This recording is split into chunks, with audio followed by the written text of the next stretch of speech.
Hello friends, യൂട്യൂബിൽ ഇങ്ങനെ തോന്നിയ പോലെ സ്ക്രോൾ ചെയ്ത് താഴത്ത് പോയിക്കൊണ്ടിരിക്കുമ്പോഴാണ് ഈ ഒരു സാധനം ഞാൻ കണ്ടത്.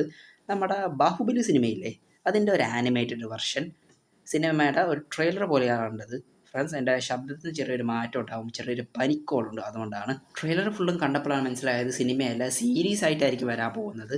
നമ്മുടെ എസ് രാജമൗലി സംവിധാനം ചെയ്ത ബാഹുബലിയുടെ തന്നെ മൂന്നാം ഭാഗം എന്ന രീതിയിലായിരിക്കും അവർ ഇറക്കുന്നത്. കുറേ നാൾ മുന്നേ നെറ്റ്ഫ്ലിക്സിന് വേണ്ടി ബാഹുബലിയുടെ സീരീസ് സംവിധാനം ചെയ്തിട്ടുണ്ടായിരുന്നു. അത് രാജമൗലി അല്ല, വേറെ ഒരാളാണ്.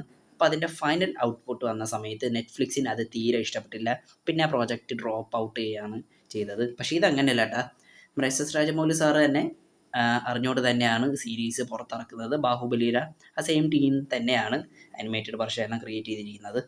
പിന്നെ സീരീസിൻ്റെ ട്രെയിലർ കണ്ടപ്പം ശരിക്കും ഞെട്ടി. നമ്മുടെ കട്ടപ്പയാണ് സീരീസ് നട്ട് വില്ലാണ്ട് വരാൻ പോകുന്നതൊക്കെയാണ് തോന്നുന്നത്. പിന്നെ ചെറിയ ഡൗട്ടുണ്ട്, രാജമൗലി സാറ് സിനിമയിൽ ഒരു ചെറിയ ക്യാമിയോ റോള് കൈകാര്യം ചെയ്തിട്ടുണ്ടായിരുന്നു. അപ്പോൾ അതേപോലത്തെ ഒരു ചെറിയ ക്യാമിയോ റോള് സീരീസിലുണ്ടാവുമോ, ഇനി കണ്ട് തന്നെ അറിയണം. അന്ന് ബാഹുബലിയുടെ സീരീസ് നെറ്റ്ഫ്ലിക്സിന് വേണ്ടിയാണ് ഇറക്കാൻ തീരുമാനിച്ചെങ്കിൽ ഇന്ന് ഇറക്കുന്നത് ഡിസ്നി പ്ലസ് ഹോട്ട്സ്റ്റാറിന് വേണ്ടിയാണ്.